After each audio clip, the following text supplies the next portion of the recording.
What's up everybody, it's Sean here, back today to give you guys a review of the 2025 version of the Air Jordan 5 Retro T23 in the Tokyo colorway.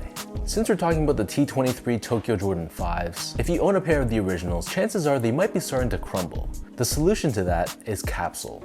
So Capsule is a brand new product on the market which helps to preserve and extend the lives of your sneakers, especially those grail type sneakers, the ones that you don't wear too often, where most of the time they're just sitting on a shelf in a shoebox. So Capsule targets the two main reasons why your shoes fade, age, and crumble over time, which is hydrolysis and oxidization. So it's a very simple process. You basically store your shoes inside these UV protective pods, which look just like this. So here I have my Fragment Travis Scott Jordan 1s. So this is a shoe that I don't wear too often. But by keeping it in this pod, it allows the shoes to sit in an ideal state.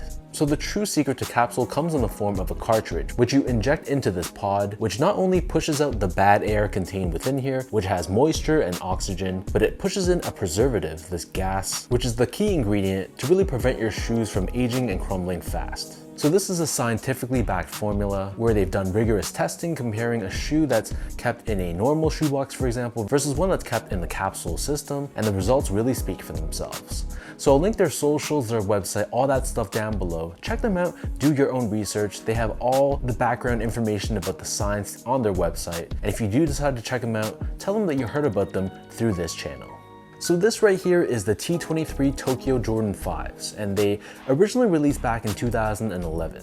While most sneaker websites or sneaker blogs mention that the original release of this shoe was to coincide with the grand opening of a Jordan store in Shibuya in Tokyo, and while there is probably some truth to that, there's also another narrative where this shoe was released for the Tokyo 23 basketball tournament that was held in Tokyo in 2011. So maybe the truth is one or the other, or probably somewhere in between the two. Either way, the original was an extremely limited run, and once again, Jordan Brand and Nike is bringing back an incredible grail back from the archives in a much larger quantity for those that missed out on the originals to potentially enjoy. So these released back in September, and they retailed for a price of $215 US, which is approximately 295 Canadian dollars converted, but at the time that I'm filming this shoe has not released here in Canada, and it seems like it's probably not going to be releasing here at all. The official colorway for this shoe is Varsity Maize, Black, Wolf Gray, and Anthracite. And I've seen online there's been rumors that this shoe is limited to only about 20,000 pairs. I don't know if there's any truth to that, but if it is, it kind of explains why this shoe is fetching for a decent amount on the secondary market. So jumping into the details of the shoe itself, the majority of the upper of these Jordan 5s is crafted out of a very nice and soft yellow colored suede. So this suede is a genuine suede and it feels very nice to the touch. And then covering the eyelets, we have these gray TPU layers, which contrast nicely against the yellow. Underneath this, on the mid panel, we have your signature Jordan 5 netting, and then above this, surrounding the ankles of the shoe, you'll see how it protrudes outwards just like any other Air Jordan 5. Underneath this, we have the number 23, which is written in Japanese kanji in the stylized way, and this is embroidered in black. Covering the remainder of the heel of the shoe, we have more yellow colored suede along with a black Jumpman embroidered on the center of the heel. In terms of laces, this pair comes with a flat style black colored lace. As usual, they weave through this lace lock, which is done in a mix of translucent plastic and gray. And then beneath this, on the tongue, the bottom half is covered in that same netting that we saw covering the sides of the shoe. And then on the top of the tongue, we have this reflective silver 3M panel along with a black Jumpman embroidered in the center once again. The back of the tongue is lined in a gray colored liner, and we have this Air Jordan tag stitched onto the back. And then for the insoles, these come with a polyurethane foam insole, and it features the same custom branding on the insole that we saw on the originals from 2011. So the upper of the shoe sits atop a polyurethane foam midsole, which is painted in a mix of black, white, and yellow. So you can see we have a typical shark tooth detailing on the forefoot and has black colored speckle paint. And then the front toe cap is covered in a mix of black and yellow colored rubber, unlike the originals, which was all done in black. And then encased within this midsole, we have Nike Air technology. It's not visible in the forefoot, but it is visible on the heel. As far as the bottom goes, so the outsole here is your typical Jordan 5 outsole, and this is crafted out of a mix of translucent rubber, along with yellow and gray rubber. So we have a yellow colored Jumpman underneath the forefoot, along with Jordan branding etched away on the center. So that breaks down the look and the construction of this shoe.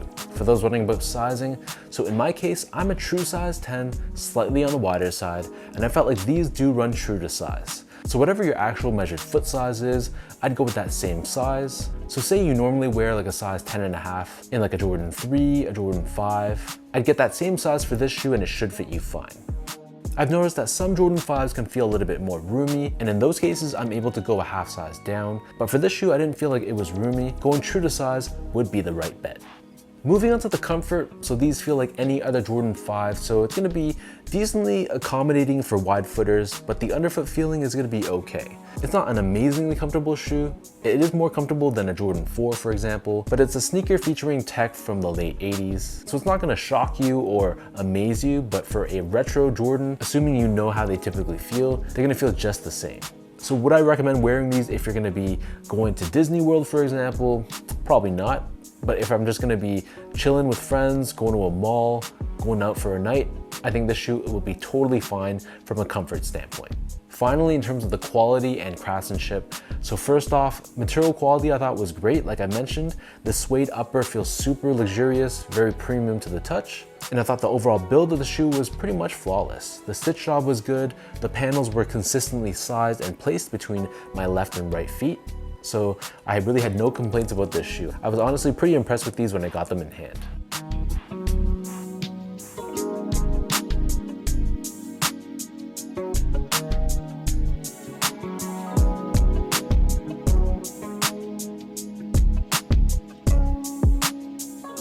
So with all of that out of the way now, let's toss these on feet, I'll lace them up, and I'll show you guys how these look.